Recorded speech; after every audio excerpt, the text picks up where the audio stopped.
The amount for income tax expense, we got an amount of how much?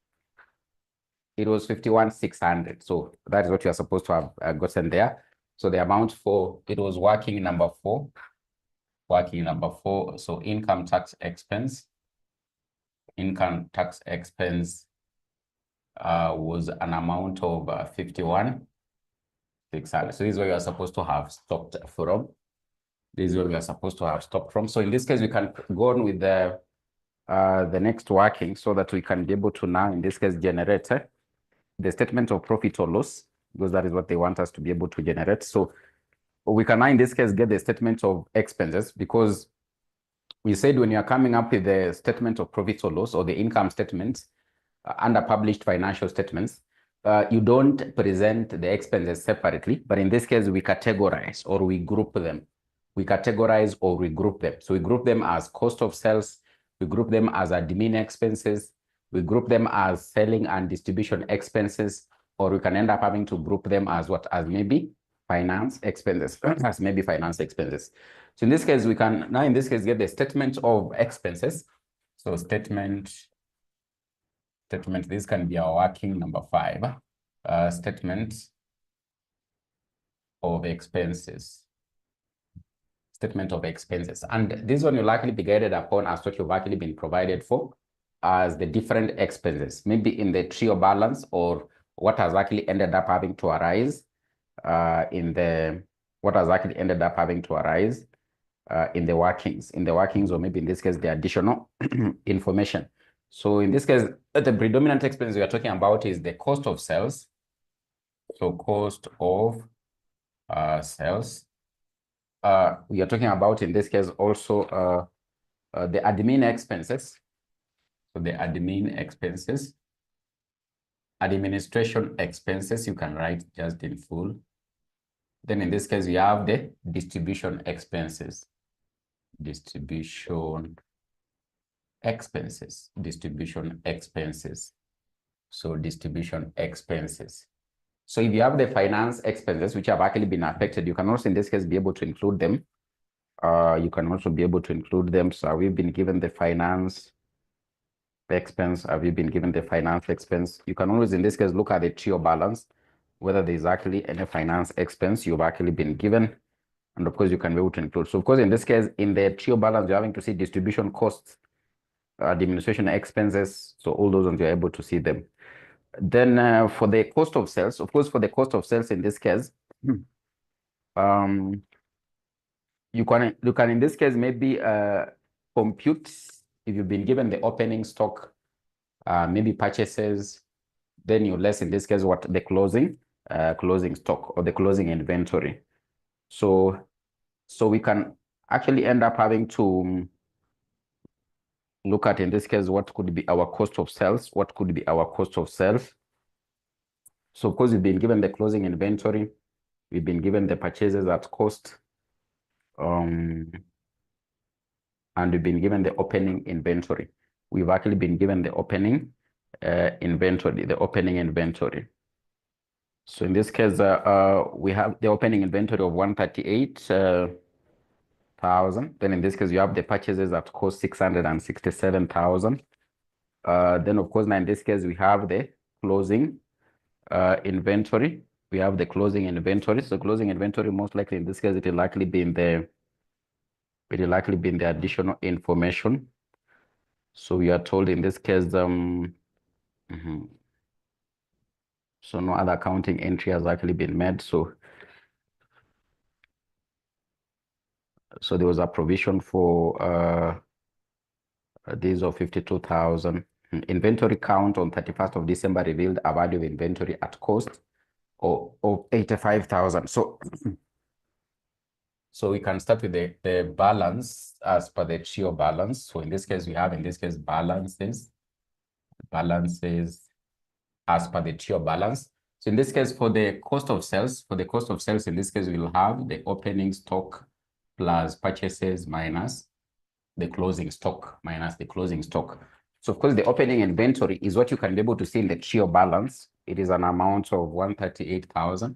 So let's try to see 138,000. You add the purchases, in this case is 667. 1,000. Then we can less what you've actually been given as the closing inventory in additional information number, is it number 5, which is actually 85 million or 85 million. So try to do the computation. So what do you get? So what do you get when you do that computation? You get 720,000. So remember, in this case, our shillings here are actually in thousands. Our shillings are actually in thousands. Our shillings are actually in thousands. So you'll end up having to get here 720 million. 720 million. So balances as per the trio balance, where you do that computation, you'll get this one as 720 million. Then the admin expense we've actually been given in the trio balance, you can be able to see they're coming to 93,500. So 93,500. 93,500,000. Then distribution, in this case, it is 44 million. 44 million. So once you have, in this case, the balances up as per the trio balance, you look at what you had actually been given as additional information, whether there was actually any expense that was having to affect these items. For example, sometimes you might have been told that maybe there's a particular item of depreciation that you must be able to recognize under what admin expenses. Another one you must be able to recognize under what distribution expenses. Maybe motor vehicles, they'll say that in this case, they were selling and distribution motor vehicles. So you recognize that depreciation where? Here. So depending upon what you've actually been advised, you now, in this case, allocate the expenses. Allocate the expenses as required. Allocate the expenses as required. And then in this case,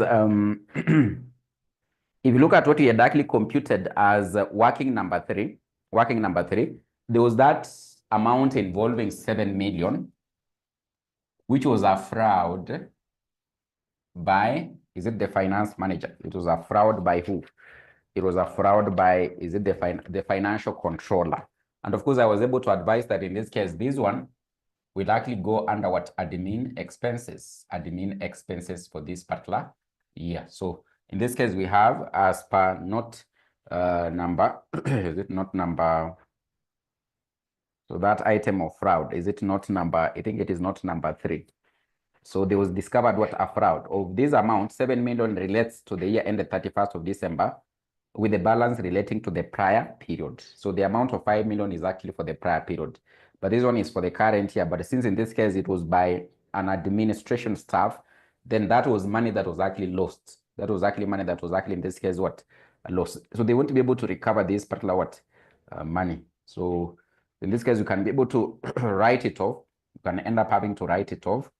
You can write it off as a bad debt, which they might end up not having to be able to recover. So this one is as per note number 3. So it will go under what? The admin expenses. It will go under the admin expenses. So they won't be able to recover that amount. So unless in this case, we are told they were able to recover it, but they won't be able to do what? Recover it. Then there was a loss on what? On disposal. So loss on disposal. Remember the loss on disposal, where I was able to indicate that it will go to the cost of sales. Loss on disposal of, was it a plant? Loss on disposal of plants. Loss on disposal of plants. Loss on disposal of plant. It was an amount of how much? It was an amount of how much? Loss on disposal of plants. We computed it under working number 1. And of course, we said in this case, that one will end up having to go to what? To the cost of sales. So any gain or loss on disposal of plant should be included within what? The cost of sales. It was an amount of 38.50. So this one will go under what? Cost of sales. It will likely go under cost of sales. So we'll allocate it under cost of sales. Then, of course, you have now in this case what? Depreciation. So there were depreciation. So depreciation in this case for buildings, you are told it will go under what? Admin. Depreciation for buildings will likely go under what? Admin. So what was the amount for depreciation for buildings? So we can start with the buildings. Buildings. It was how much for buildings? What did we get as depreciation for buildings? As per additional information number 2, we are told that one you allocate to administration. It was 10 million. It was 10 million. It was actually 10 million. Then in this case, we have plant. So plant, we are told it will likely go to cost of sales. Plant, it was how much? Plant, it was 14,500. So 14,500,000. So that one will likely end up having to go to what cost of sales. Then motor vehicles, it will go to distribution. So motor vehicles, we are told it will go, it was how much for motor vehicles?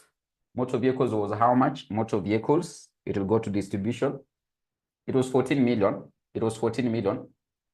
It was 14 million. 14 million. Then the last one, in this case, you are told office equipment. So office equipment. Office equipment. This one we are told it will likely go to administration. Office equipment, it was how much? As per our computation, it was how much for office equipment? It was 5 million. It was 5 million. So it will go to administrative expenses. Administrative expenses. So those are the items that in this case will likely end up having to affect the statement of what? Of expenses. So we can try to add. I don't think there's any other item. There's no any other item that will affect these particular expenses. So we can end up having to add and see how much are we having to get as our totals. So this one is 58 million. What about cost of sales? Cost of sales 738,340. 738,340. 738,340. 738,340. What about in this case admin? Admin is how much? Admin 115,500. 115,500. And I hope this one is okay. I've just added, I think it's 58. Hope it is okay. I think it is 58 years. So this plus this, you should be able to get 58. So that actually ends up having to become what? Our statement of expenses. Statement of expenses. Statement of expenses. So once you have the statement of expenses, now in this case, you can now prepare what? Your statement of profit or loss. You can now in this case prepare your statement of profit or loss. Statement of profit or loss. So BD Limited, statement of profit or loss.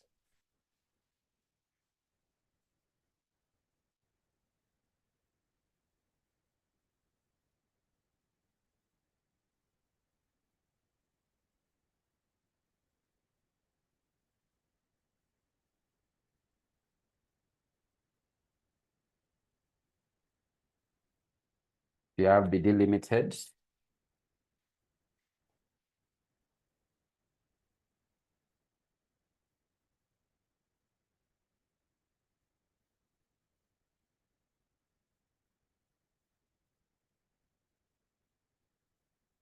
Year ended. It is the 31st of December. 31st of December 2022. So you can be able to present in shillings of thousands. And of course, automatically in this case, we'll start with the revenue. What was received as revenue? What was actually received as revenue? Revenue in this case, you've actually been given 1123,500. But remember, there's something in this case I told you under working number 1, where there was this item. So during the year ended 31st of December, BD Limited disposed of an item of plant for cash proceeds of 20 million, which were credited to the revenue account. No other accounting entry was made. The plant had a cost of 39,700,000 and had an accumulated depreciation of, in this case, 15,860,000. So this is not actually part of what? It is not actually part of the revenue or the sales. So we have to eliminate it. We have to eliminate it. So that means in this case, our sales will become how much? So I can be able to see you've already been able to give me the figures. So in this case, we have 1123,500. Then we minus 20 million. So you'll get in this case 1103,500. So remember, this one was an item of plant. These amounts had been posted in the revenue account. Remember, when you talk about the revenue here, they are simply the sales. They are simply the sales of the company in terms of trading activities. But now in this case, when you sell a plant, it means in this case, you don't actually end up having to include it under revenue. But basically, in this case, it has to be considered as what? As maybe an amount received in terms of cash. So you must be able to get either the gain or loss on what? On disposal of this item, which we did under working number 1. So this is what we'll be able to end up having to get as what? As the revenue. Then, of course, we can get the cost of sales, which in this case we've computed under working. Is it working number 5? So the cost of sales in this case we've been able to compute it exactly 738,340. 738,340. And therefore you can be able to get the difference. You can get the difference. You can get the difference. The difference is how much? So that you can be able to get the gross profit. The gross profit comes to how much? Gross profit comes to how much? 365,160. 365,160. 365,160. 365,160. So that in this case, what our gross profit there. Then we can less our expenses. We can less our expenses. We can less our expenses. We have in this case administration expenses. We have distribution expenses, which you've done in this case under working 5. We've done under working 5. So in this case, our administration expenses was coming to 105. Is it 105? So distribution was coming to 58 million. This one was 58 million. Then the administration was coming to 115,500. Is it? Administration expenses was coming to how much? This one. So this one was 58 million. Administration was 115,500. 115,500. 115,500. So that is in this case the admin and of course what? Distribution expenses. Admin and distribution expenses. So there's no finance expense. There's no finance expense. This means in this case you'll end up having to get, I think there's a finance expense. There's a finance expense of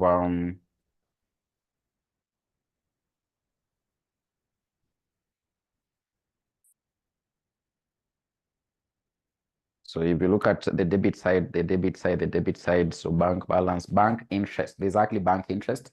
So finance expense normally comprises of what? Of any form of interest. Of any form of what? Interest. Any form of interest. But now in this case, we can get the profits. Profit before tax. Before tax and before interest. Profit before interest. Profit before interest and tax. What is the profit before interest and tax? You can give me the figure. Then in this case, of course, you can now in this case put the finance costs, where we have in this case that what? Bank interest. That bank interest of 2,400,000. 2,400,000. That becomes our finance cost. So how much are you having to get? The profit before interest and tax. The PBT. PBT is how much? Profit before interest and tax is how much? 191,660. 191,660. 191,660.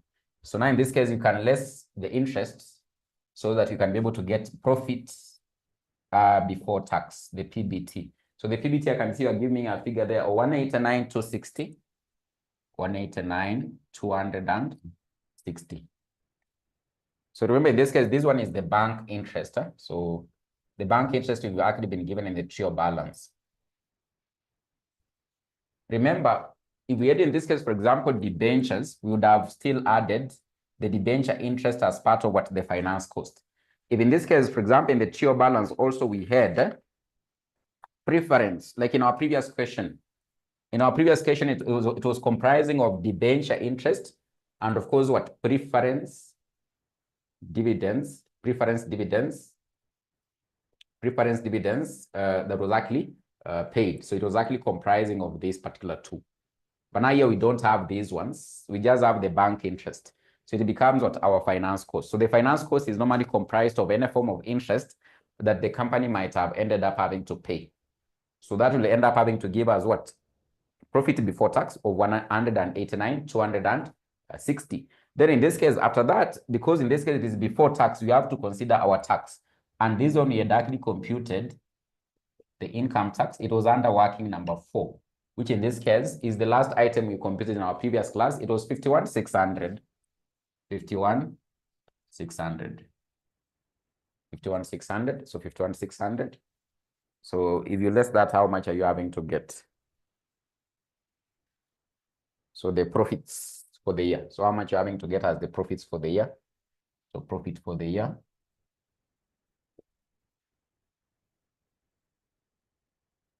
The profit for the year, you're getting 137,660. So it comes to 137,660. So that is the profit for the year. That is the profit for the year. The profit realized for the year. The profit realized for the year. Then the next item they want us in this case to prepare, it is the statement of changes in equity. So and of course, in this case, we'll ideally be looking at how the equity elements or items are having to change, how the equity elements or items are having to change. So so to note in this case, or to be able to know which are the equity elements, you have to look at the trio balance. You have to look at the trio balance. If you look at the trio balance, the equity elements, they likely be appearing as amounts on the credit side of the trio balance. So you have ordinary share capital. They are the very, very last items. We have ordinary share capital. We have share premium. And of course, you have what? Retained profits. We have the retained what? Retained profits. And of course, in this case, you are told that there was actually an interim dividend that was actually paid of how much? 10 million. That was actually paid of 10 million. That was actually paid of 10 million. So we can end up having to look at how these items are having to change, but also we have to take note of, there was an item here. So on 30th December 2022, the company directors invited the current shareholders to subscribe for rights issue on the basis of new shares for every 5 shares held at an exercise price of 15 shillings, at an exercise price of 15 shillings. So maybe in this case, before we look at that statement of changes in equity, we can in this case compute the amount of extra shares that were issued, the amount of extra shares that were issued out of the rights issue. Remember, when they talk about the rights issue, is where the company decides to give extra shares or more shares to existing shareholders, not an outsider party, to existing shareholders. It is normally in proportion to the number of shares they're having to hold in the company, for the number of shares they're having to hold in the company. So in this case, we have what we are calling what? The rights issue. We have the rights issue. Rights issue. This is the rights issue, whereby we are told that on 30th December 2022, the company directors invited the current shareholders to subscribe to a rights issue on the basis of 1 new share for every 5 shares held at an exercise price of how much?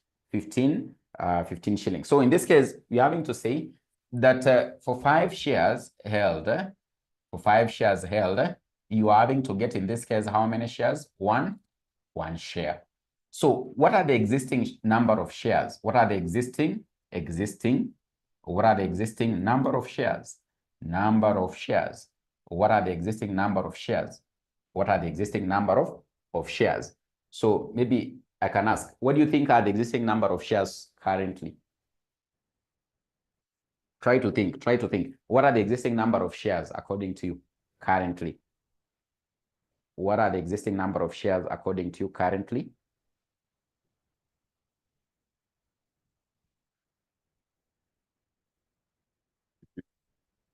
I can see Valerie Wafula says 200 million. Karen Paul says 20,000. Another person can try. Another person, Daniel says 20K, 20 million. 20 million. So it is okay. I know all of you are actually correct. It's only that in this case, you know, our figures are actually in thousands. So our figures are actually in thousands. So you can be able to put actually in the rights issue in thousands. So if you look at, in this case, the ordinary share capital we have, if you look at the share balance, the ordinary share capital we have in this case is 10 shillings per value. That overall is having to give us an overall ordinary share capital of 200 million. 200 million. And therefore, in this case, for us to be able to know the current number of shares, we'll be able to take the 200 million. We divide in this case by the price per share. And of course, in this case, this one will likely end up having to give us how much? 20 million shares. 20 million shares. 20 million shares. 20 million shares. So 20 million shares. 20 million shares. 20 million shares. So that is what it likely end up having to give us. So it means they had 20 million shares currently, but for every 5 of these, you are getting what? One share. For every five of these, you are getting what? One share.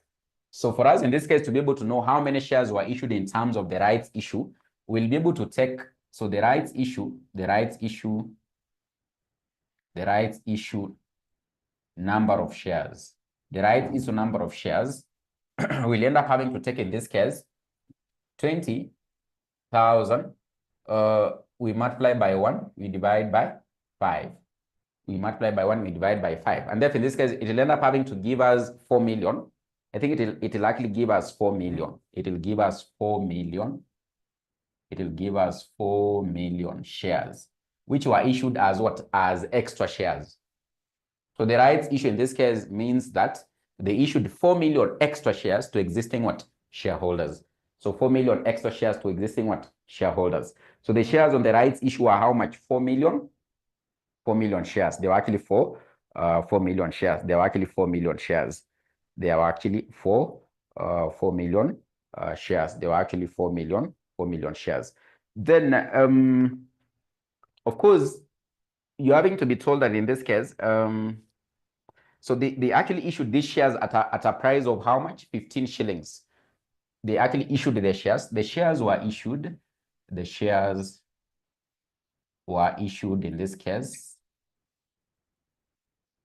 at a price of each 15 shillings. But remember, in this case, the par value or the face value of the shares was actually how much? 10 shillings. And therefore, in this case, we'll say the shares have been issued at what? In this case, we'll say the shares have been issued at what? So the par value was 10, but now in this case, they issued them at 15 shillings. We'll say the shares have been issued at what? At a premium. They have actually been issued at what? At a premium. So in this case, it means our premium amount will be how much? Our premium amount will be how much? Our premium amount will likely be how much? Will be 5 shillings per share. 5 shillings per share. So that's what in this case you need to be able to take note of. So of course now in this case, we'll say that so the ordinary share capital will end up having in this case transfer into the ordinary share capital. The ordinary share capital, it will likely in this case be 4 million. 4 million. You multiply by, in this case, how much? 10. You multiply by 10. Then in this case, to the share premium, you'll end up having to take 4 million. You multiply by, in this case, 15 minus 10. 15 minus 10. And therefore, to the ordinary share capital will end up having to increase by 40 million. So the share premium account will end up having to increase by 20 million. 20 million. So that's why in this case, that particular rights issue will actually end up having to affect the books of accounts here. So we'll end up having to affect what? The books of accounts here. So the shares were held at an exercise price of how much? 15 shillings. So they ended up having to exercise the rights issue at how much? 15 shillings. At 15 shillings. So of course now in this case, the price was actually supposed on the trading day, the price was actually supposed to be 20 per share, but the rights were actually exercised at 15. The shareholders were having to give them 15 shillings, not the 20. which in this case was like the prevailing market price for these particular shares, but they paid them 15 shillings, which was 5 shillings beyond 5 shillings beyond what the par value. So the 5 extra shillings becomes what the share premium. So to the ordinary share capital, you'll end up having to transfer 40 million. And in this case, to the share premium account, we'll end up having to transfer how much? 20 million. So those particular two items will likely end up having to do what? Affect our statement of changes in equity in that regard. And therefore, in this case, you are told that the proceeds from the fully subscribed rights issue were credited to the suspense account. If you look at, in this case, the 𝐿 balance, the suspense account is how much? If you look at the 𝐿 balance, the suspense account is how much? If you look at the 𝐿 balance, there's an item for suspense account. It is 60 million. So if you add the 240 plus 20, you get 60 million. So the proceeds from the fully subscribed rights issue were credited to the suspense account. So instead of having to credit them in the correct accounts, which you now in this case identified which accounts in this case are having to be affected, they just put a suspense account is just recording amounts, which in this case you cannot categorically be able to place them somewhere. But now in this case, we have been able to place them 40 plus 20, which is actually 60. So therefore, in this case, you can end up having to prepare our statement of changes in equity. You can end up having to prepare our statement of changes in equity.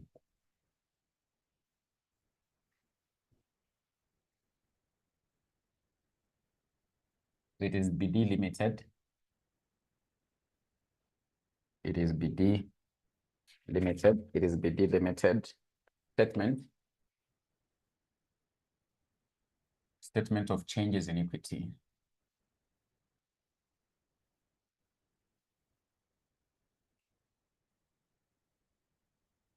Statement of changes in equity for the year ended. For year ended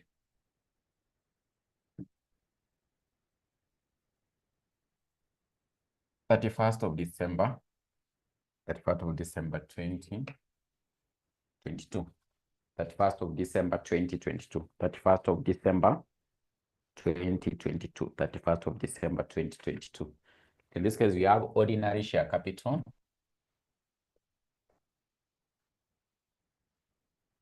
We have in this case share premium.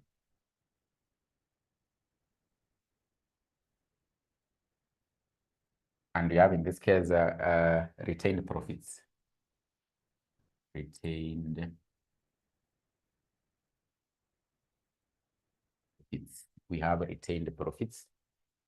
Of course, we can do that. So our shillings are actually in thousands.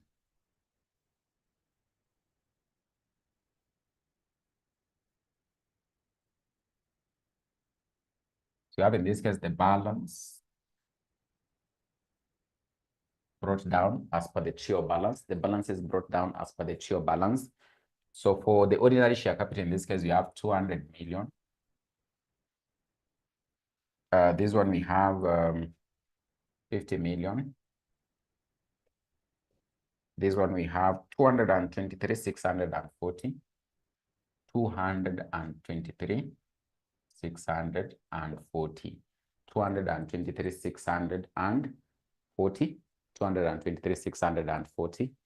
But remember, there's something I told you about this one. So there's something we'll deduct from this one. How much will you deduct here? We have to adjust this one with how much? We'll have to adjust this one with how much? We'll adjust with how much? 5 million. You remember that 5 million? The 5 million that was actually lost by that financial controller. So remember, in this case, if you look at note number 3, it has been discovered that the former financial controller of BD Limited engaged in fraudulent financial reporting. 12 million of trade receivables are non-existent and need to be written off. Of this amount, 7 million relates to the current year, with the balance relating to the prior year. Remember, in this case, this retained earnings is as per the start of the year. So it means these retained earnings, it is for the year 2021. It is for the year 2021. But of course, for the year 2021, so we have to readjust for the prior periods because they discovered it in the current year. But of these 12 million, the 5 million relates to the prior year. So in this case, we can end up having to adjust it with the bad debts written off. In this case, it was an amount of 5 million. And therefore, in this case, adjusted balance,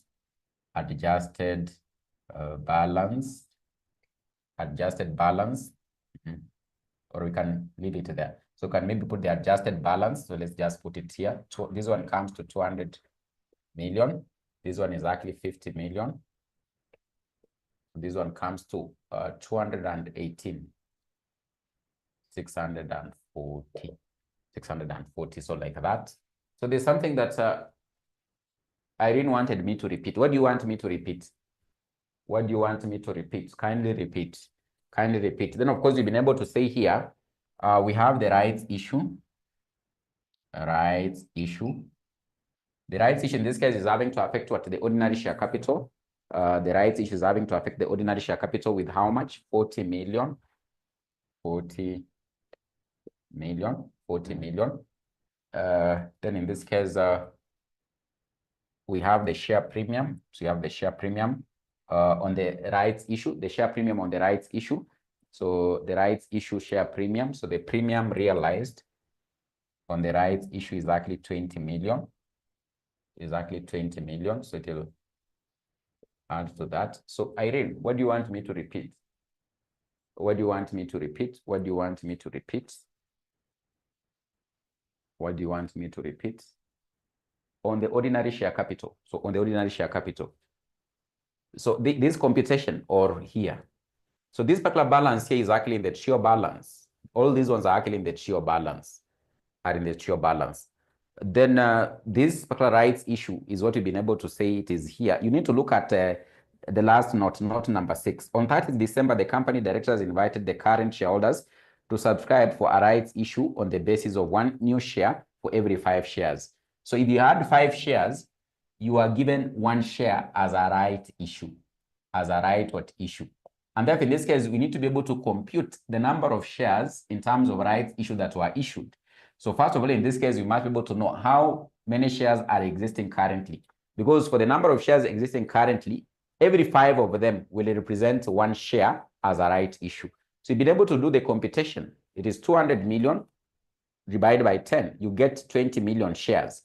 20 million shares. So the rights issue here was actually, in this case, you do the cross multiplication. Just do cross multiplication because 5 shares, 1 share. What about in this case, 20 million shares? What about 20 million shares? You do the cross multiplication. That's what you've done here. And then in this case, you'll get that in this case, the rights issue was actually 4 million shares. 4 million shares. But remember, these shares were having to be issued at how much? 15 shillings. And their par value is 10. In any case, in this case, the company issues shares at an amount over and above the par value. We say the shares have been issued at a premium. That premium amount is not normally included in the ordinary share capital or in the capital items. It has to be put in a separate account. It has to be put in a separate account. It has to be put in a separate account, which we call what? The share premium. That is the requirement. That is the requirement. Proper maintenance of capital. Proper maintenance of capital. Proper maintenance of capital, you don't mix. You put them separate in what we call what? A share premium account. A share premium account. And then in this case, we've been able to separate. So in this case, the par value in terms of the ordinary share capital, it is 10 shillings as per the trio balance. So we take the 4 million, we multiply by 10. Then the extra amount over and above the par value is the share premium. It is 15 minus 10, which is 5. You multiply, you get 20 million. These amounts, you've been told, they were maintained in the suspense account, which is 60 million as per the trio balance. And therefore, in this case, you'll get the 2 items there. So we come to, in this case, what? Do adjustment here. So that is what you'll be able to do in this case regarding the ordinary share capital and the share premium. Now, in this case, we have the profit for the year. Profits for the year.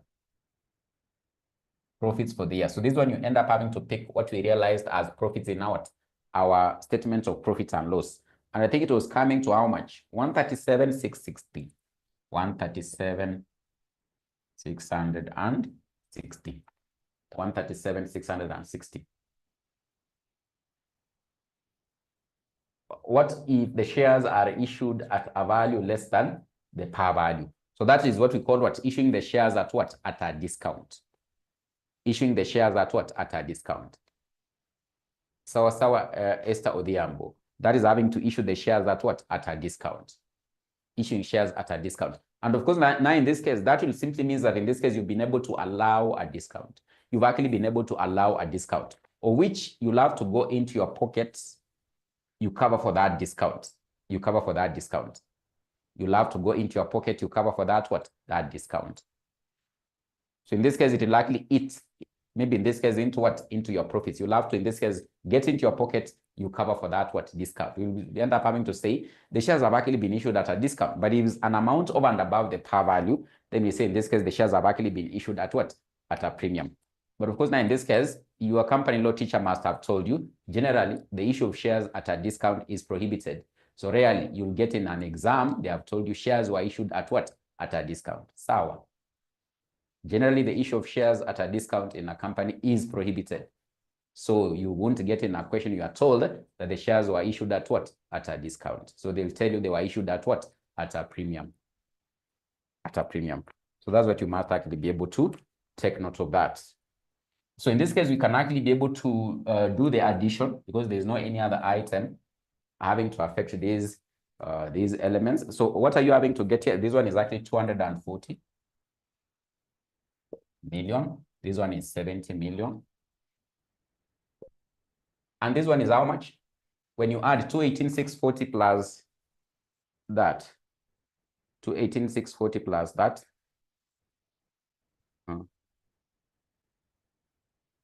218,640 plus that, but there's one item which you haven't included. You people are not having to tell me. You people are not having to tell me. You people are not having to tell me. So there's this item of, you can include it. You can include one item here, just please one item here. There was an interim dividend. I think there was an interim dividend paid of 10 million. So we'll include it here. Can include it here. So interim dividend. So we have in this case interim dividend paid. So this one will end up having to eat into our profits of 10 million. So we can deduct. Then of course now in this case we can get our totals. This one is 240 million. This one is 70 million. Then this one will become how much? This one will become how much? 346,300. 346,300. 346,300. If you minus the 10 also, 346,300. I can see you're saying 346,300. 346,300. 346,300. I think it will be like that. 346,300. 346,300. 346,300. So that's why in this case, you'll end up having to come up with what? Your statement of changes in equity. Your statement of changes in equity. Statement of changes in equity. So now we can look at the last item, which is actually statement of financial position. Statement of financial position. We can look at the last item, which is statement of financial position. Statement of financial position. But before we look at that, we can do another working. The working will be for what? Which working are we going to look at now?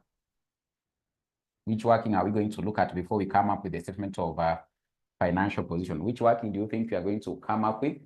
In this case, calculate the property, plant, and equipment. So it will be working 7. Working 7. So in this case, the PPE, property, plant, and equipment movement schedule. Movement schedule. So in this case, we'll have to identify what you have in this case as properties, plant, and actually equipment. So we have property, including buildings. So it says you have property. We have property. We have in this case plant. We have plant. We have in this case motor vehicles. We have motor vehicles. Then in this case we have office equipment. So office equipment. We have office equipment. Then we must be able to get the total. because in this case we need one figure that in this case we just need to take to what? To the statement of financial position. So with this one, you'll be able to start with the balances at the start of the year. So remember, we have to indicate our shillings. Our shillings are actually in thousands. Our shillings are actually in thousands. So the balances brought down. So the balances brought down in this case, the ones you have actually been given there, it is actually 600 million. This one is 280 million. This one is 70 million. This one is 40 million. So we must, in this case, be able to, we must actually be able to, in this case, adjust by having to do what? Less the accumulated depreciation. We need to less the accumulated depreciation.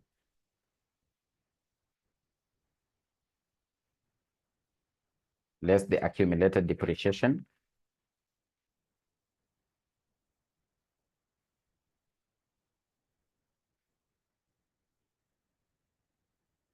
We need to less the accumulated depreciation. Accumulated depreciation. In this case, for property, plant, and equipment, I think it is 80 million. It is actually 80 million.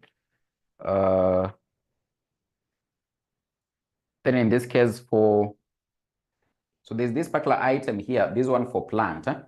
This item for plant, we had done some adjustments. If you look at working number 2, we had done some adjustments, in this case, under working number 2. So under working number 2, in this case, we had said the cost of plant was actually, of course, 280 million. But of course, they disposed of an item of plant of 39 million. They disposed of the item of plant of 39 million. So in this case, we can actually end up having to, first of all, do what? Deduct. We can, in this case, first of all, end up having to deduct the disposal. So the disposal, we can just do the accumulated. Then in this case, we less the disposed item. So the disposal of an item of plant. So this is of the accumulated depreciation for these items. We have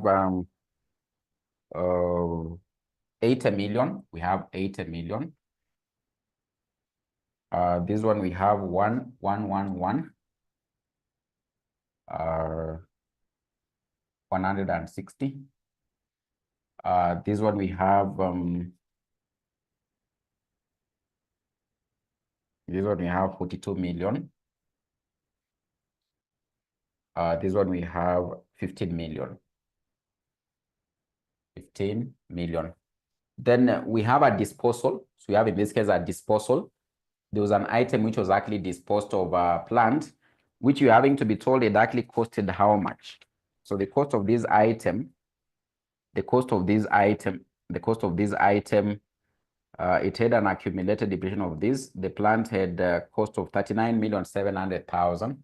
So 39,700,000.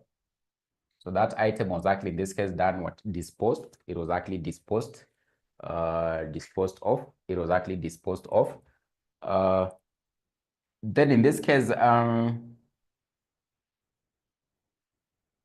this one is will less. We'll end up having to less. We'll end up having to less. So remember, in this case, I told you, you can actually end up having to less it at cost. You less it at cost, or you less it at what? At net book value. You less it at cost, you less it at what? At net book value. So it means in this case, if we less it at cost, we'll have to end up having to add back the depreciation that was actually disposed. So because remember, in this case, this is basically the depreciation for what? For the entire items of plant. But now in this case, there was an item which was actually disposed of from the cost. Still the same case, out of this particular total accumulated depreciation, we have to end up having to do what? Remove. We have to end up having, in this case, do what? Remove. And of course, having to remove, in this case, it means we'll end up having to add back. So you can, in this case, add back depreciation on the disposed of what? Item. So in this case, the total depreciation on this particular disposed of item was actually 15,860,000. So the depreciation on disposed item, so in this case, you can add First of all, in this case, you can end up having to less the depreciation for the year. Depreciation for the year. Depreciation for the year. So we had done the computation. I think it was under working number 2 or something. Working number, I think it was actually under working number 2 or something. So in this case, we added what? For property, plant, and equipment, it was how much? How much are we having to get as the depreciation for property? For property and buildings. For property and buildings, it was how much? For property and buildings, it was how much? It was 10 million. It was actually 10 million. In this case, we can less this one, 10 million. What about in this case, plant? Plant, we are getting how much? We are getting how much for plant? For plant, we are getting how much? It was 14,500. I think it was 14,500. So 14,500. What about for motor vehicles? What about for motor vehicles? For motor vehicles, it was how much? Motor vehicles, it was 14 million. It was 14 million. What about in this case for office equipment? Office equipment. Office equipment. It was 5 million. It was actually 5 million. It was actually 5 million. It was actually 5 million. It was actually 5 million. But in this case, as you're having to say, if you look at the item of plants, of course, you're having to deduct 111,160,000. But part of these items were actually done what? Disposed of. They were actually disposed of, which were actually having to cost how much? 39,700,000. So this item that was actually disposed of, it had an accumulated depreciation. So in this case, as per note number 1, it had an accumulated depreciation of how much? 15,860,000. So in this case, you can actually add back depreciation, add depreciation on disposed of items, depreciation on disposals, depreciation on disposals. So in this case, this one is 15,860. So 15,860. So I think those are the only items. So you can be able to do the computation. Try to do the computation and tell me the figures. So down here, tell me the figures down here. Tell me the figures down here. So how much are you having to get here? I think it is 510. Is it 510? This one is 510 million. 510 million. What about here? Under plant? Under plant, how much are you having to get? Try to do the computation under plant and you tell me the figure. Under plant, how much are you having to get?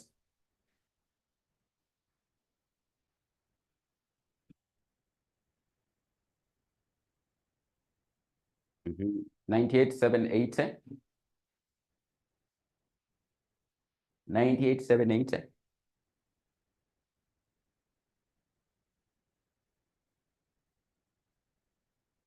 135,500. I think 135,500 is the most appropriate. 135,500. So I don't know how you're getting 98,780. It should be 135,500. I think that is the correct figure. Nekesa, have you done correctly? 280 plus 111,160. This is the accumulated depreciation. Then there was an item of plant which was disposed of 39,700. Then the depreciation for the year, which you've computed under working number 2, it is 14,500,000. But we have to add back depreciation on any item which had actually done what? Been disposed of. Which had actually in this case done what? Been disposed of. Which had actually been disposed of. Which had actually in this case done what? Been disposed of.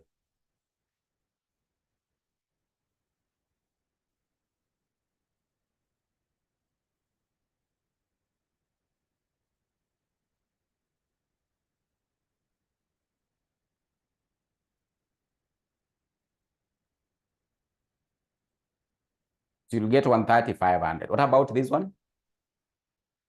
So the motor vehicles, what about for motor vehicles? Motor vehicles is how much? Motor vehicles is how much? So Valerie, just follow this particular description here. You take balance brought down for property, plant, and every balance brought down for all the items. You less accumulated depreciation, which you've been given in TO balance. You less any disposal at costs. Disposal at costs. You less any disposal at costs. You less the depreciation for the year, the ones we computed for the year. You less it, then you add back depreciation on what? On disposals. Remember in our previous example, I told you in this case, you'll end up having to, in this case, do what? Less the item disposed at net book value. At net book what? Value. But here, we said in this case, alternatively, you can less at cost, then you add back accumulated depreciation. You remember what I was having to explain previously in that previous example. So here in the previous example, we less this one at net book value. But I told you can still less at costs. Then in this case, you need to make sure if you've done this, you come back and add back the accumulated what? Their depreciation on what? On the disposed of what? The depreciation on what? On the disposed of item, which in this case is exactly 15,860. So you'll end up having to get 130,500. So here it is how much? It is 14 million. 14 million. This one is 14 million. And this one is how much? I think it is 20 million. I think it should be 20 million. 20 million. Then you can add the total, because in this case, you're going to take the total figure for property, plant, and equipment as one figure. So you need to add the total there. So 510 plus 130,500 plus 14 plus 20. So how much are you having to get? So 510 plus 130,500 plus 14 million plus 20. You get 674,500. So 674,500. 674,500. 674,500. So that is what you will end up having to get as what? As the total for property, plant, and equipment. So it means the figure we'll end up having to pick it is this one. So don't actually take the items separately. You won't score the mark. So they only mark this particular figure here in the statement of what? Financial. So for you to be able to score the mark, you need to be able to just take that one figure. And therefore, in this case now, we can actually be able to present, our statement of financial position. Our statement of financial position.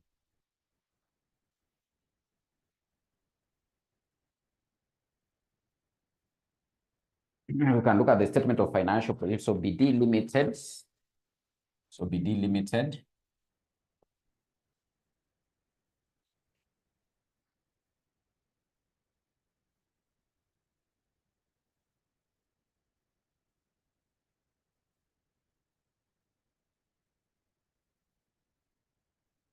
BD Limited statement of financial position as at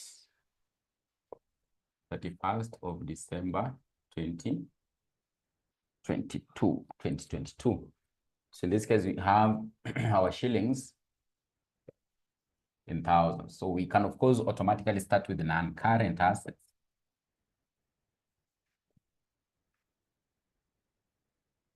In this case, we have property, plant, and equipment, which we've gotten 674,500. So you can look at the TO balance. Always look at the TO balance on the debit side, whether we could be having any other item which could be a non-current asset. So I don't think we have any other item. So it is not there. It is not there because we've been able to deal with all those PPs. If we had actually been told, for example, there was maybe an investment, you would have included it here, but it is not there. So we leave it like that. Then in this case, we can go to what? The current assets. We can go to the current assets.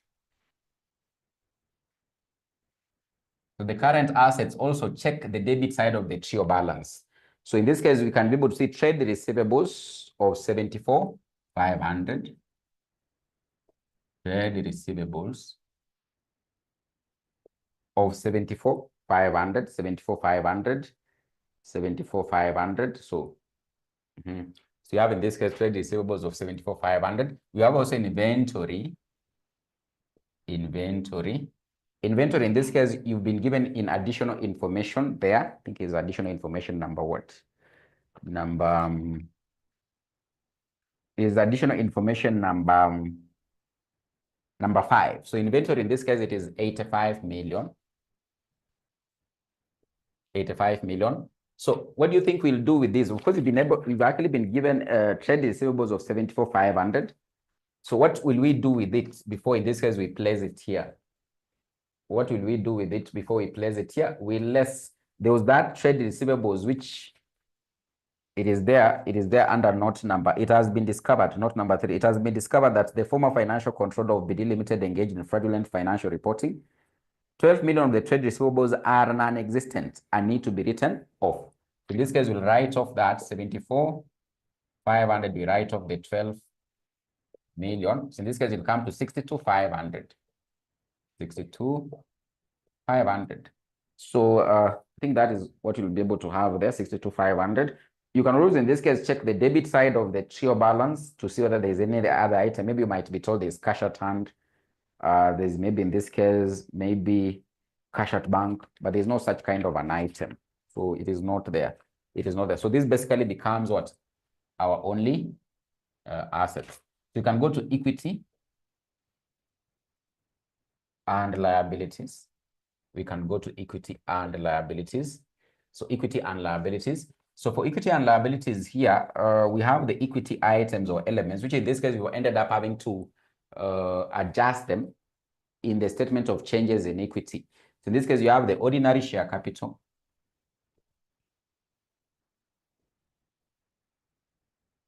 Ordinary share capital, we have the premium, share premium. We have the retained earnings. Retained earnings. So these ones, you pick the figures that are in the statement of changes in equity, because those are the balances by the end of the year. Those are the balances by the end of the year. So take notes. If it happens that the examiner hasn't told you to prepare a statement of changes in equity, you have no option, but you'll have to prepare it as part of your workings, because you need to place here the balances of these equity elements by the end of the year. And maybe during the year, they might have actually changed. They might have actually changed. So even in this case, the examiner hasn't told you as part of the requirements, this statement of changes in equity will now end up having to be, like in this case, what? You are working number 8. So you are working number 8. You'll have to prepare it because maybe these equity elements changed. But of course, they haven't told you in this case to do what? To prepare it as part of the requirements to score the mark.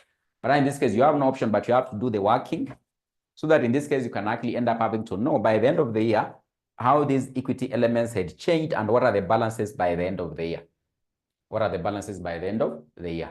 So remember, any other equity element that in this case might end up having to arise, for example, mostly in this case, the examiner will put here what? Reserves.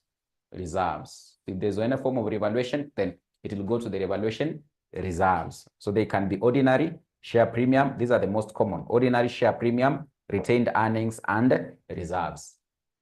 Like in our previous question, we had what? Reserves. We had the reserves, but it is not here. Here we have now what? Share premium. So in this case, our balances for this was how much? So in this case, for the share premium, we are getting what? Share premium tulikuwa tunapata ngapi? Share premium ilikuwa ngapi? Tulikuwa tunapata share premium ilikuwa 70 million. 70 million. What about ordinary share capital? Ordinary share capital ilikuwa ngapi? KASNEB. What of bank balance? So it is on the credit side. I think Valerie has already answered. It is on the credit side. So ordinary share capital, 240 million. 240 million. What about in this case retained earnings? The ones we computed in the statement of changes in equity by the end of the year. The retained earnings in the statement of changes in equity, it was how much? 346, 300, 346, 346, 300, 346, 300. And therefore, I think those are the only items of equity, only items of equity. So we can go to and actually identify whether we have in this case what? Any non-current what? Liability. Do we have any non-current liability? Do we have any non-current liability? Do you have any non-current liability? Try to think out, look at the question. Do we have any non-current liability? I can see CAST says deferred tax. CAST says in this case what? Deferred tax. CAST says deferred tax. KASNEB says deferred tax. So for the deferred tax, it will be how much? For the deferred tax, it will be how much? Of course, in this case, in the TO balance, is that item of deferred tax you're having to be given of 32,400. So, and then in this case, you are told a provision in note number 4, the existing debit balance of the current tax in the TO balance represents the under or over provision for what? For previous year's tax. A provision for current tax for the year ended 31st of December was 52 million is required, together with a decrease to the deferred tax provision of 3 million. So what will be our deferred tax liability? What will be our deferred tax liability? Valerie is saying 3 million. Mr. Gideon is saying 52 million. Mr. Gideon is saying 52 million. Karen Paul, what do you say? Valerie is saying 29,400,000. You people are giving good answers, good answers. Any other person who can be able to give us? So I can see KASNEB says 29,400,000. 29,400,000.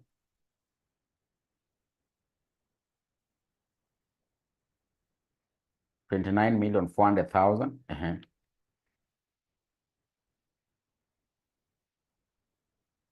So remember, in this case, we said that figure of deferred tax that in this case you've actually been given in the TO balance, it is the deferred tax at the start of what? Of the year.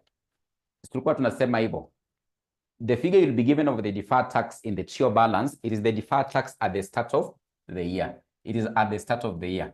And of course, in this case, you're having to be told it was 32,400. And then there was a decrease during the year of how much? 3 million.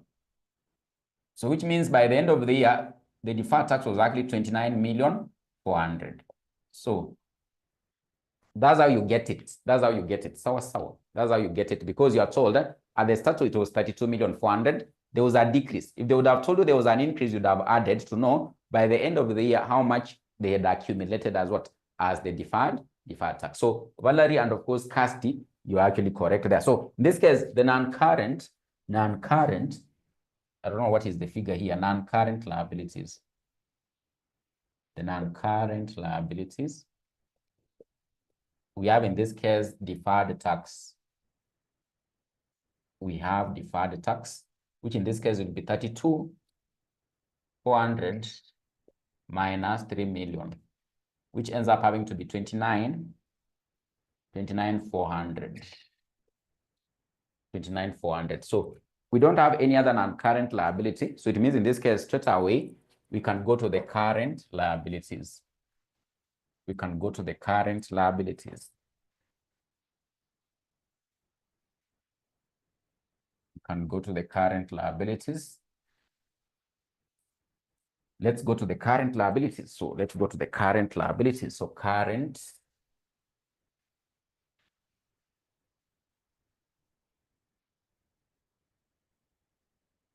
So for the current liability is very easy. You just need to, in this case, go to the TO balance. And of course, on the credit side, try to identify some of the current liabilities you have. Automatically, in this case, we're having to see trade payables. Trade payables. These are just free marks you would have gotten because I don't think it has any adjustment. So our shillings are actually in thousands. So it comes to 68,800. So 68,800. Then, of course, we have what? So we have the bank balance. The bank balance, which our friend was actually having to talk about. The bank balance is on the credit side. So that is what we call what? A bank overdraft. Bank overdraft. That's what we call a bank overdraft of 15,500,000. So 15,500,000. So of 15,500,000 or 15,500,000. Then if you look at note number, note number 5, note number 5 is about inventory. Note number 4, a provision for current tax for the year ended 31st of December was 52 million. So it was a provision, they didn't settle it. So in this case, you have current tax provision. So they had to pay it. They'll pay it later on in the coming year. It was of an amount of 52 million. So take notes. In most of these published accounts, financial statements, under the current liabilities, this item rarely misses. This item rarely misses, and of course, this one also rarely misses. So this one will rarely miss, and this one will rarely miss. So it has to be there. It has to do what? It has to be there. It has to be there. This item has to do what? Has to be there. This item has to be there. It has to be there. So in this case, we can do the totals. We can do the totals and try to see what are you having to get. What are you having to get when you add? Try to add this one. Valerie, very quickly. Valerie, very quickly. Very quickly. Irene, add the liabilities and the release. So what is the figure here? First of all, give me the total figure for equity elements. For equity elements here, what is the total figure for equity elements there? So this one is 8, Nekasi is saying 822 million. 822 million. What's the total for equity elements here? For the equity elements here?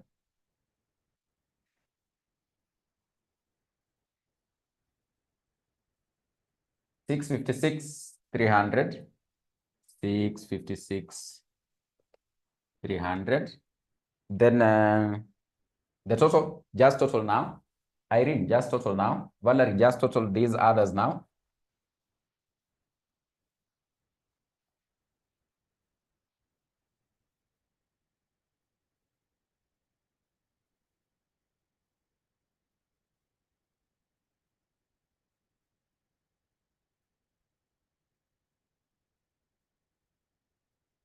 $822 million. So 822 million.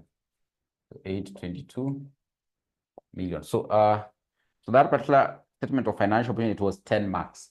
It means for each and every entry you make, you'll get 1 mark. So 1, 2, 3, 4, 5, 6. Every correct entry you make, you get 1 mark. So 1, 2, 3, 4, 5, 6, 7, 8, 9, 10. So you would have gotten 10 marks. They don't actually normally focus on this particular figure here when they are giving marks. That's why I told you of so much importance. Make sure you are trying to put what? Correct entries. Your entries are actually correct. And of course, I've been able to tell you some of the figures, you just pick them directly. So in this case, don't look at the question and you feel like it is very difficult. Don't look at the question and you feel like in this case, it is very difficult. You cannot be able to tackle it. You need to try. Karen Paul, you need to try. And at least in this case, put in some of the entries. So of course, this one automatically needs what are working. It's a very tricky figure, this one. Is a very tricky figure. But these other ones, like this one, you just pick it as per the additional information. Like in this case, this one, you just pick it. Rarely it will have adjustments, this one. Even sometimes in this case, this one will rarely have adjustments. It's not so many adjustments. So you just end up having to pick the figures and you place them there. The current tax figure in this case, rarely it will change. You just pick it the way you've been given. In the additional information, you put it there. So you cannot actually end up having to, in this case, do what? Score a 0 here. You'll end up having to get a mark. You'll end up having to get a mark. And of course, in this case, in the exam, if you realize that in this case, it is not balancing, Valerie, don't waste your time trying to balance. Go to the next question. You'll waste a lot of time in this case trying to balance. The most important thing, try to make sure you are getting what? Correct entries. Correct entries. Don't, in this case, focus a lot on having to balance. Having to balance. Having to balance. Sawa, having to balance. I can see Alex Kirimi is having to ask that in this case, how do we treat current tax balance in the TIO balance? So what did we say we treat it as? What did we say we treat it as? Who can be able to remind us? The current tax balance in the TIO balance. How did we say we treat it? How did we say we treat it? It is a tax expense. It is a tax expense. It is a tax expense. So of course, in this case, you'll end up having to compute it as part of what? The income tax what? Expense. But there's something we said about it. There's something we said about it. Karen Paul, there's something we said about it. that current tax balance in the TO balance, there's something we said about it. And in fact, in this case, I gave you an NB. I gave you an NB. So I'm wondering, Alex, did you write that NB?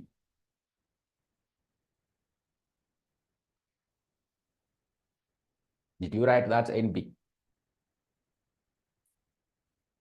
So we treat it as what? We treat it as what? I can see you're saying, oh, okay. Oh, okay. I gave you an NB. What was the NB having to say? So when on the debit side, it's a tax expense and deducted from the income tax. Deducted from the income tax. So we said it is what? It was what? They actually, in this case, underprovided for tax. They actually underprovided for what? For tax. It is an under provision. And therefore, in this case, you end up having to do what? Deduct it. You end up having to deduct it. But if it happens in this case, is actually on the credit side, is actually an over provision. And then in this case, you'll end up having to do what? You'll end up having to add it. It will end up having to add it. So it can either in this case be an under provision or an over provision. It can actually be an under provision or what? An over provision. So in this case, if it's on the debit side, it is an under provision.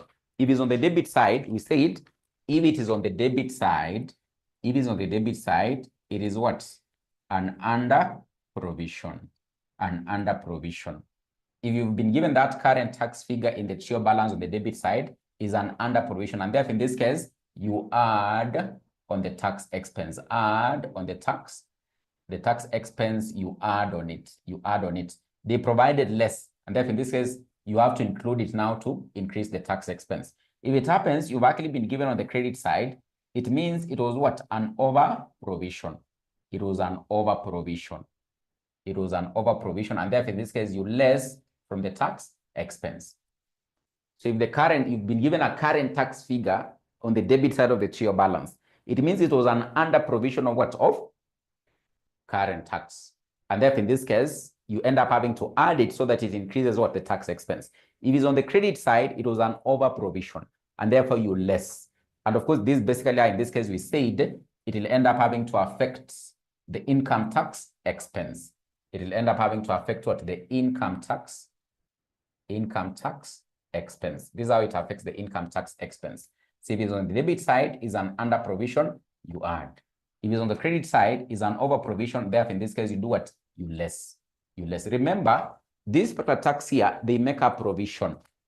They make a provision. Like in this case, this one is 2022. They won't pay it in 2022. They'll end up having to pay it in 2023. They'll pay it in 2023. But when, of course, when they're having to settle with the taxman, in the year 2020, they realize that they provided for 52 million. But now in this case, they have ended up having to pay, in this case, maybe 40 million.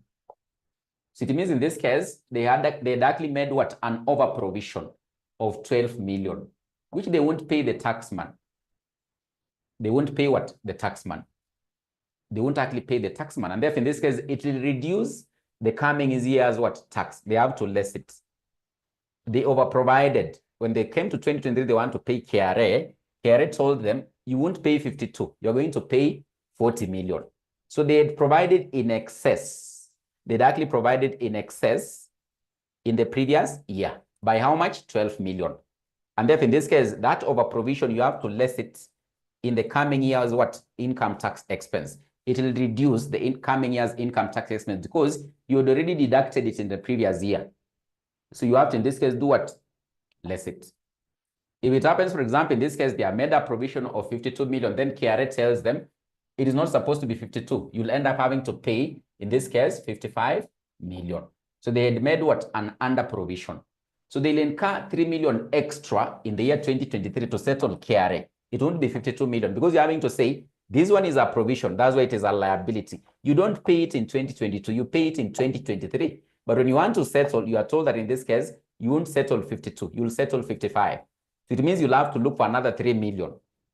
You'll have to look for another 3 million, which in this case, you have to pay. And therefore, if it is an under provision in the previous year, which ends up having to increase your income tax in the year 2023. And therefore, in this case, that's why in this case, you're having to say it will likely be on the debit side. That's why in this case, we end up having to add either to add an under provision, or you less what? An over provision. These are basically, in this case, it ends up having to affect what? The income tax expense, the income tax expense. So take note of that. Is also a very another common element the examiner also really likes: under provision or over provision of what? Of current tax. Don't forget about it. Remember it. Remember it. So remember about the deferred tax.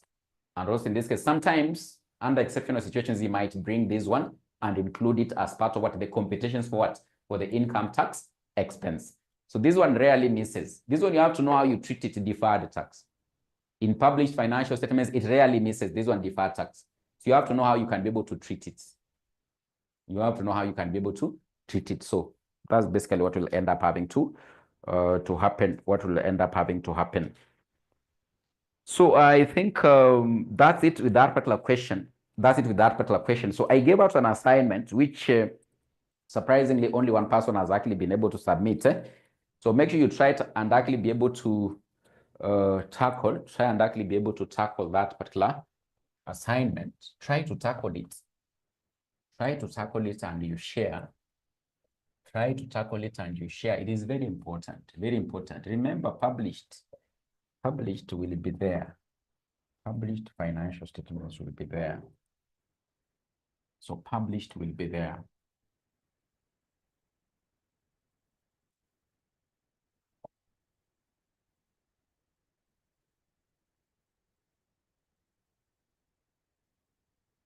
So I want us now, in this case, we change gears a bit. I want us we change gears a bit in the remaining minutes. Then in this case, I want us we look at International Accounting Standard number 7.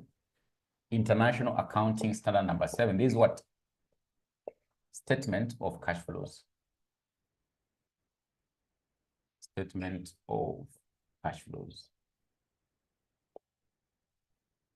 Statement of cash flows. You can write this IAS 7, statement of cash flows. Statement of cash flows. Statement of cash flows. Statement of cash flows.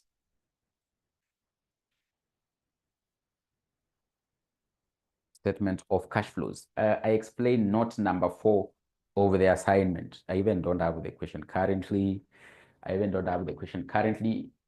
But what you can do, you try to attempt it, then you share it. So Valerie, try to attempt it, then you share it. So there's a reason as why in this case, I want you to try to attempt it, then you share it. Then I think I'll be able to explain to you. Try to attempt it, think through.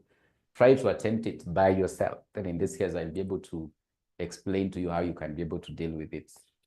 So Valerie, so no problem. No problem. So if you attempt it and you share with me, so be guaranteed I'll be able to give you the answer immediately. I'll give you the answer immediately. But in this case, let's look at International Accounting Standard number 7, Statement of Cash Flows. Statement of Cash Flows. So what is a statement of cash flow? So sometimes in this case, organizations are actually so much interest to be able to know how their cash flows are having to behave. So their cash. And ideally here, we're just having to look at what are some of our sources of cash as a business. And of course, how are we having to spend this particular cash?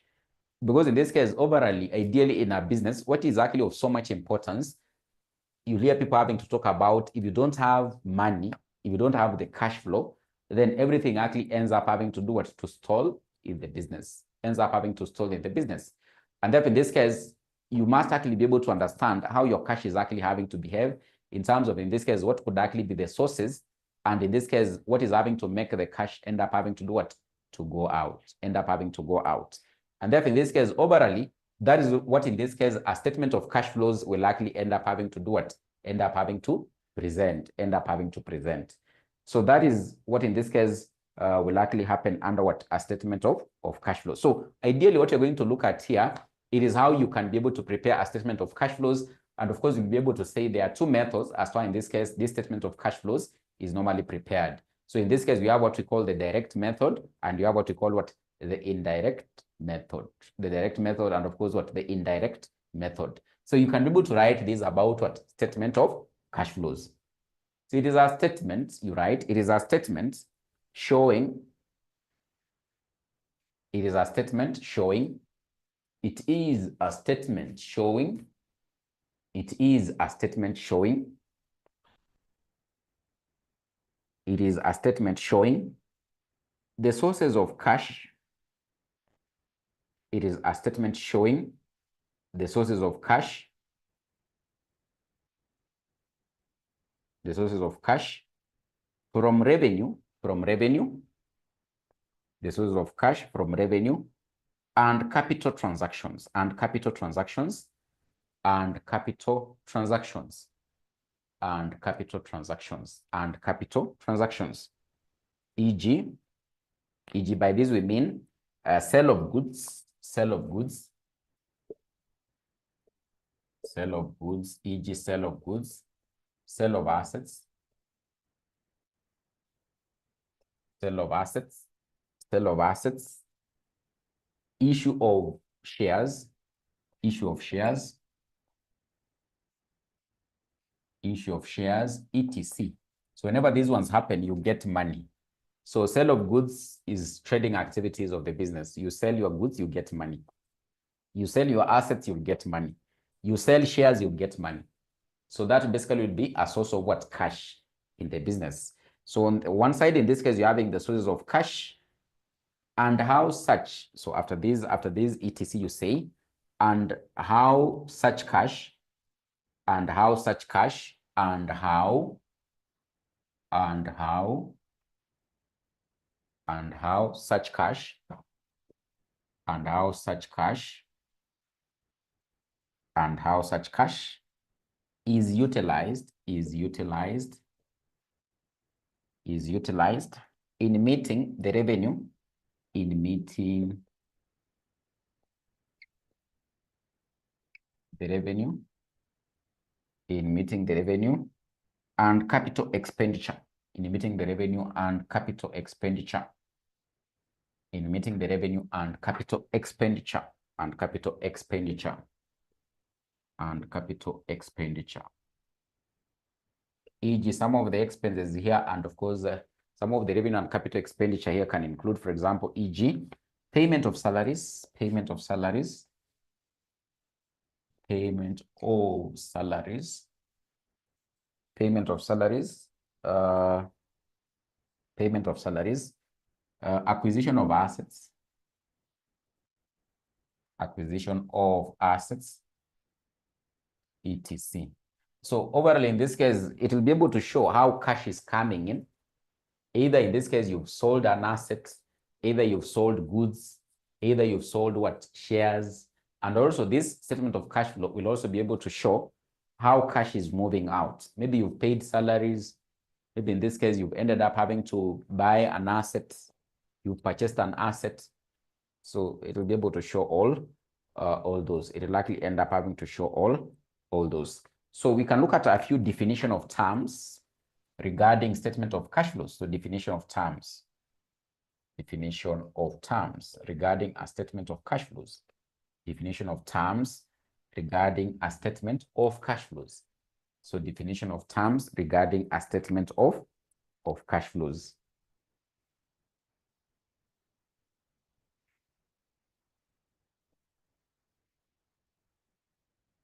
So you can start in this case with the cash. So you can start with the cash.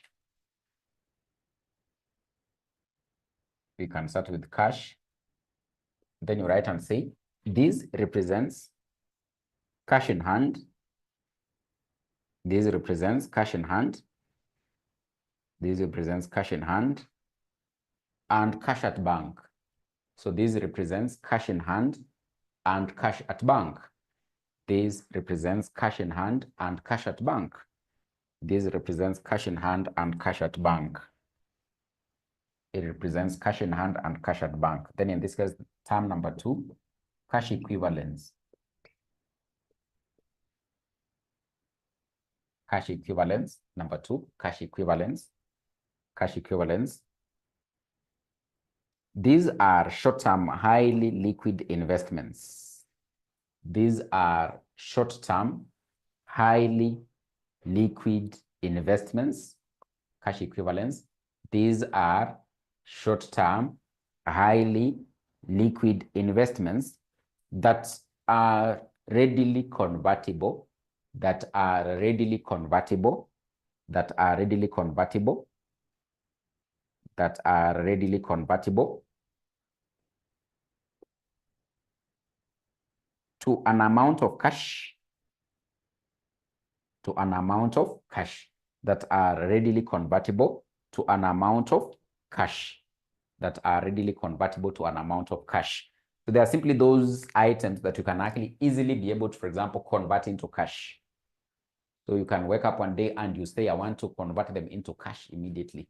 So you can give examples: treasury bills and bonds, treasury bills and bonds, treasury bills and bonds, treasury bills and bonds. So treasury bills and bonds,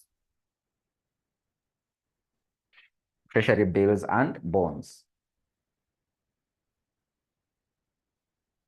treasury bills and bonds, treasury bills and bonds. So that is an example of a cash equivalent. So you can wake up, if you have treasury bills, you go to the market, and of course you decide you're going to sell. So you sell them, you get the money. You can have bonds and you decide, let me sell them. So they are cash equivalents. They are simply those items that you can actually be able to easily convert into cash. Then in this case, we have number 3, cash flows. Cash flows.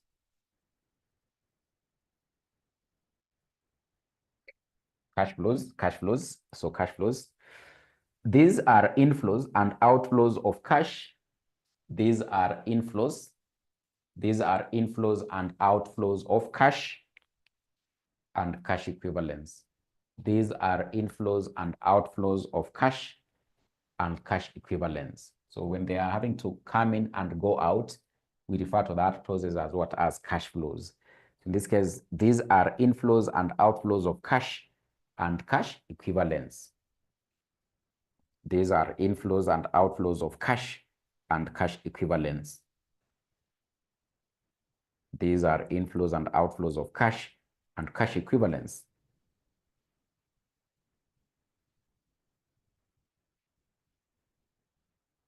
Then in this case, we have non-cash items.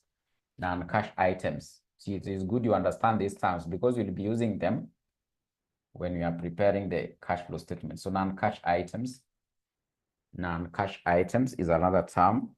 Non-cash items. These are items of income. These are items of income or expenses. These are items of income or expenses which do not involve cash inflows, which do not involve cash inflows,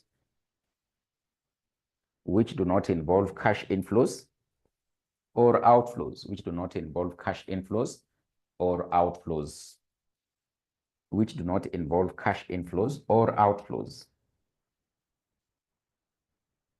E.g., I'll give an example, e.g., depreciation. So you normally recognize it as an expense, but ideally, there's no money that has gone out of the business. It's just the loss of value of an asset, but you haven't paid any money out. So in this case, it's a non-cash item. So in this case, you have depreciation, allowance for doubtful debt, allowance for bad debts. They don't involve cash having to go out. Allowance for bad debts. So they are non-cash items. They are non-cash items. Allowance for bad debts. Allowance for bad debts. Gain or loss on disposal.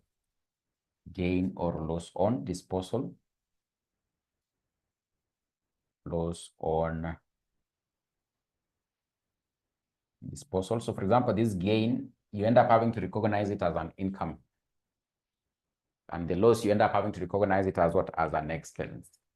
So that's what will end up having to happen with those ones. We call them non-cash items. Then another term we have in this case, operating activities. Operating activities. So what is operating activities? Operating activities. We have in this case operating activities. So you write this about operating activities. So it is one of the components, is actually one of the components of a statement of cash flow. So we'll categorize some of the activities as what? As operating activities. So what are these? These are revenue generating activities. These are revenue generating activities of the enterprise. These are revenue generating activities of the enterprise. These are revenue generating activities of the enterprise. These are revenue generating activities of the enterprise, e.g., sale of goods, e.g., sale of goods, e.g., sale of goods, e.g., sale of goods. Then number 6, investing activities. Investing activities. Investing activities. So what do you mean by investing activities? Investing activities. These are activities that involve, these are activities that involve sale of fixed assets. These are activities that involve sale of fixed assets, sale of fixed assets, comma, acquisition, sale of fixed assets, acquisition of fixed assets, acquisition of fixed assets, sale of fixed assets, acquisition of fixed assets, acquisition of fixed assets, comma, disposal of investments, disposal of investments, disposal of investments, etc. So they involve sale of fixed assets, acquisition of fixed assets, disposal of investments, etc. So we call those kind of activities what? Investing activities. So also the cash flow, this is one of the, we'll be able to see the format. When you look at the format, you'll be able to see that part of the activities, we normally categorize them as investing activities. Some of the activities, we categorize them as operating. So if they are revenue generating, or in this case, incurring revenue expenses, we put them under operating activities. If they are, in this case, having to involve any sale of fixed assets, acquisition of a fixed asset, disposal of an investment, so that kind of an activity, we'll call it what? Investing activity. So those cash flows coming from that, those kind of activities, we'll be able to call those activities our investing activity. Then we have, in this case, financing activities. Financing activities. So financing, basically, these are now the equity elements. So financing activities. Financing activities. Financing activities. So financing activities. So these are activities that result in changes. These are activities that result in changes. These are activities that result in changes in the size and composition, in the size and composition, in the size and composition, in the size and composition of the capital, of the capital, of the capital of the company. The size and composition of the capital of the company. The size and composition of the capital of the company. The size and the composition of the capital of the company. You can give an example, e.g., issue of new shares. Give example of activities, e.g., issue of new shares. Issue of new shares. We have, in this case, redemption of shares. Redemption of shares. Redemption of shares. Redemption of shares, etc. Redemption of shares, etc. Redemption of shares, etc. Redemption of shares, etc. Redemption of shares, etc. Redemption of shares, etc. So those basically, in this case, will be the different kind of activities. And therefore, in this case, the cash flow is normally split into those 3 activities. And that is what we'll be able to see under what? Under the format. So so we can end there. We can end there. But now in this case, we can just be able to write. You can just be able to write the final paragraph. You can just be able to write the final paragraph. The final paragraph. We can just be able to write the final paragraph. The final paragraph. You can just be able to write the final paragraph. So methods of preparation. So methods of preparation. Methods of preparation of a statement of cash flows. A statement of cash flows. Methods of preparation of a statement of cash flows. That in this case, you can be able to write number one. In this case, we have what we call the indirect method. Indirect method. And then number two, we have what we refer to as the direct method. What we refer to as the direct method. The direct method. Direct method. So in our next class, I'll be able to give the format of the two. Then I think we'll be able to look at an illustration. We'll be able to look at an illustration, how you can actually end up having to come up with a statement of cash flows, how you'll end up having to come up with a statement of cash flows, statement of cash flows. So statement of cash flows. So you want me to give you an example already, an example already for statement of cash flows. Missy, you want me to give you an example of statement of cash flows? You try. Yes, so I'll share it on the group. So I'll share on the group so that you can be able to try. So I haven't been able to identify the example, but I'll be able to share it on the group so that you can be able to try before, in this case, we come to the next class. So I repeat financing activities. I repeat financing activities. So these are activities that result in changes. These are activities that result in changes in the size and composition, that result in changes in the size and the composition of the capital of the firm, in the size and the composition of the capital of the firm, capital of the firm or company, capital of the firm or company. So I think we can end there.